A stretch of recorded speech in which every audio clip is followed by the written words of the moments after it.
Hey there. So right now there's a trend going around where people take a glittered base and drop inks and kind of just let it go and then let it go from the top. I want to see what that looks like when we drop it from here and then upside down, let alcohol kind of dilute it and see what happens. I don't know that it'll be an ombre effect, but I want to see what it looks like anyways. So that's what this video is this time around. So we're gonna start with our prepped base here. And I've got my KS resin. It's not Liquidy Split for this one because I've got a couple of projects going right now. So I'm gonna do a nice super duper thin layer here and then coat it with my white wedding and then set it off, let it cure, and we'll come back to it tomorrow. You could use a fast set for this, but I'm not going to for this one because I do have plenty of time to play.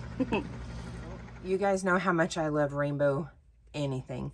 So I am going to do that, and I'm going to try and space it best that I can. So what I'm going to do is just start with a drop until I get my spacing figured out. And then I have this little pipette. I think they're pipettes. I don't know how to say it.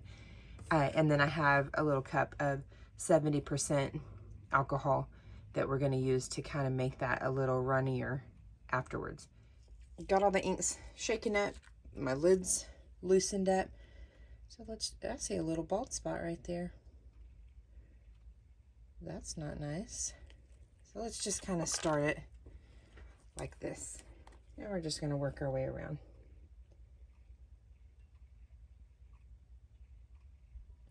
I'm doing a couple of drops here, just so you can get an idea of what's going on.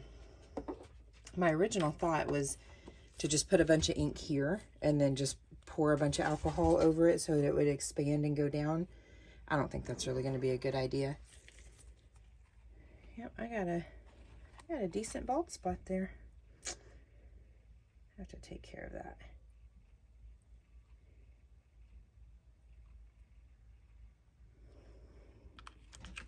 So I added a little bit more here and here. And this green is notorious for taking over the world, so I'm going to go kind of easier on this one. I'm worried that it's going to really go too far. It has been known to do that.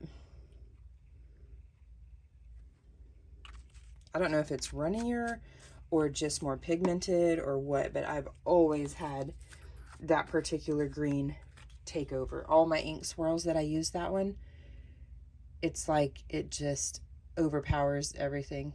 It's a beautiful color though. So it's not a bad thing, but it is when that's not what you're wanting.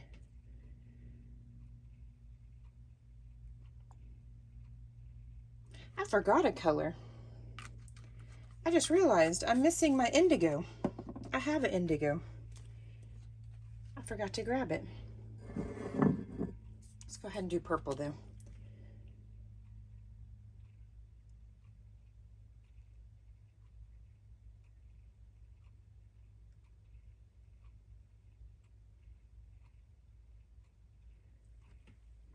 I should have put a little bit more red, but that's okay.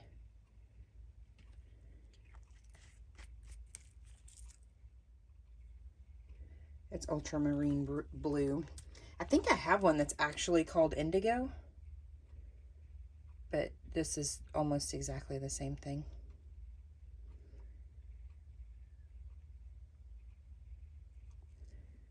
Okay, so now is where the messy and fun part comes in. I'm not worried about the little bald spots there because those are about to blend and kind of, it looks like a snow cone right now. How did I get yellow ink in here? What? Yeah, okay. Mulligan. I'm just using 70%. Just the cheap stuff. All right, let's see what happens.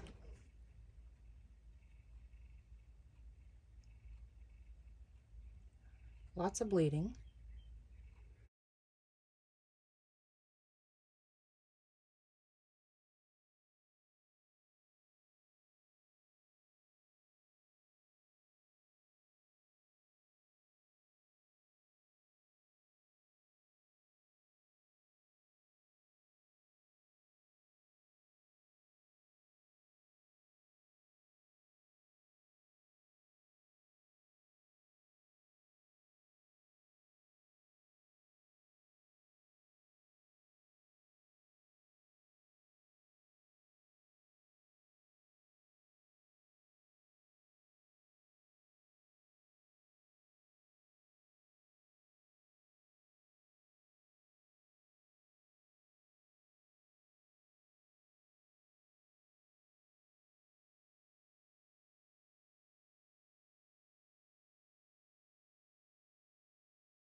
Okay, so one thing I was not anticipating was it pooling at the bottom, because I really wasn't planning on doing the whole thing. But the more I did it, the more I liked it. So what I'll do is let this dry, and I'll patch up these spots that don't have the right amount of coverage on the glitter, which kind of irritates me that it didn't turn out right. And since this didn't turn out exactly what I was going for, but I don't hate it, we're probably going to power wash it, maybe Milky Way it. It would make a great Milky Way. So let's let this set. Let me patch up these kind of bald spots that I did not realize were there. And we'll get to the next step. Here's what we look like under epoxy. I did not go back and fix those patches because I actually saw some inspiration of a great way to salvage this. So I've got my painter's tape ready, and what I'm gonna do is I'm gonna block off the parts that I definitely want my inks exposed, and then we're gonna go outside and spray paint it to do kind of a peekaboo type reveal, almost like a geode, but not exactly. I'm gonna use just gray and then coat it with white on top of that, just so we have a little bit of color break up there. But if I do my tape, I can make sure that the colors I want, or the patches I want visible, are for sure visible, because this definitely didn't work out like I wanted, but that's okay. This is how we're gonna save it. So I've got the least favorite parts exposed here, the prettiest parts there. About as clean of a swirl as I can get it. After I spray paint and it dries, I'm going to clean it up, kind of blur out the edges a little with acetone, so it's okay if it's not perfect, or if I have a little wrinkle or whatever. No big deal. I did go ahead and sand around the edges pretty good here. It looks weird on camera, but it doesn't look so bad in person. And decided not to leave this exposed, so no tape on here because it kind of muddled together. So let's go spray paint that first layer of gray, let it dry, and then we'll do the white.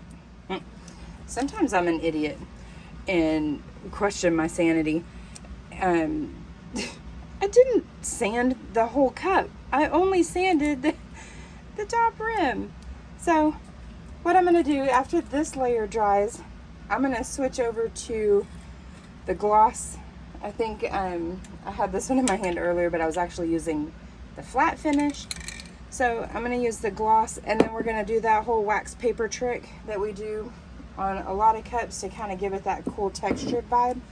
That's gonna camouflage most of those bumps right there. You're not really gonna notice them.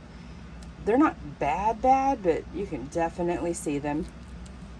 Maybe one of these days I'll actually like think things through before I do things, but you know, where's the fun in that? So I have a layer of black, which I did not mention at the beginning. That was a last minute addition. It dried. I have a layer of gray, white, and then when I did the white, I used parchment paper this time instead of wax paper to get that textured look. It's windy and it's really toasty, and so I actually had to persuade it to do what I wanted with a little bit of clear coat. I'm having regrets for doing that right there, so I'm going to take that off with acetone. It's so dry that it's warm and it's hot. I literally just walked inside from finishing this. It hasn't even had time to do anything. That's how warm it is, that it's already pretty close to dry. It's touchable, kind of dry.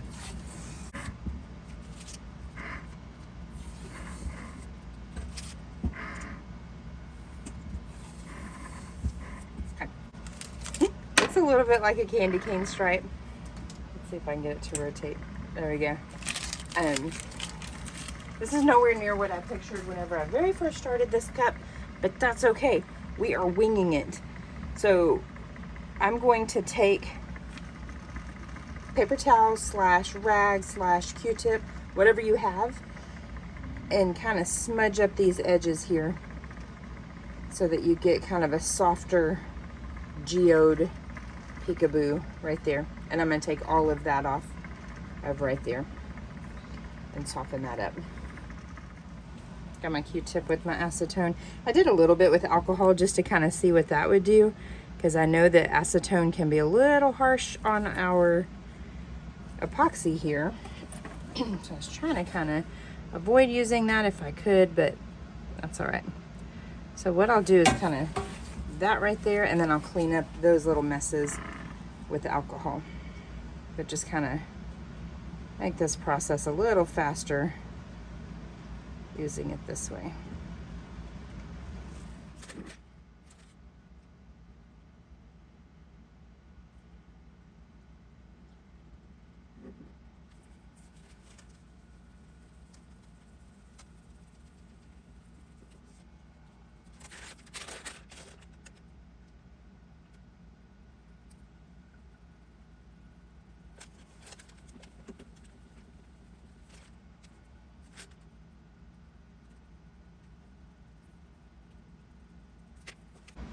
If I mess with this anymore, I'm gonna have regrets. Did a little bit on the bottom just to kind of distress it a little bit more. But the whole point of the painter's tape was just to specifically mark off the parts that I definitely wanted visible so that I could camouflage the parts that I was not happy with. So now we let this dry completely and we put some epoxy on it. Here it is. Still needs final coats of epoxy, but got the idea here. This space will put like a name or a quote or something like that. It has almost like a galaxy vibe. So I'm kind of like entertaining the idea of like adventure is calling and I must go or something like that. I might just leave it blank and leave it open for someone's name. Who knows? I did put some cosmic in this coat. You can kind of see it here. It's much easier to see in person. But anyways, and then I also added my little logo tag while that layer of epoxy was really sticky. Not too soft so it didn't have to be glued down, but yeah, got those from Sparkle Monster Supply on Etsy. She was real easy to work with. Anyways, if you like my content, please consider subscribing. If you have any questions, leave it in the comments below. And you guys have a good one. Oh, also, this year I will be doing the Alzheimer's fundraiser again. And I will put the link to that. Anybody that donates will be entered into a drawing. I'm going to do a giveaway cup again, just like I did last year. Angela won that last one. And I'm going to do it again this year. I don't know what design it'll be, but we'll get there. So anyways, I'll put the link in there, so please don't hesitate to go ahead and donate. Even if it's $1, I don't care. That $1 turns into $2 and more real fast. So I put that on there, and then if you don't mind not doing it anonymously, that way I can keep up with everybody that I need to enter. Or if you don't want to win the cup, you can do it anonymous. I don't care. Whatever. Anyways, thanks again. Have a good one.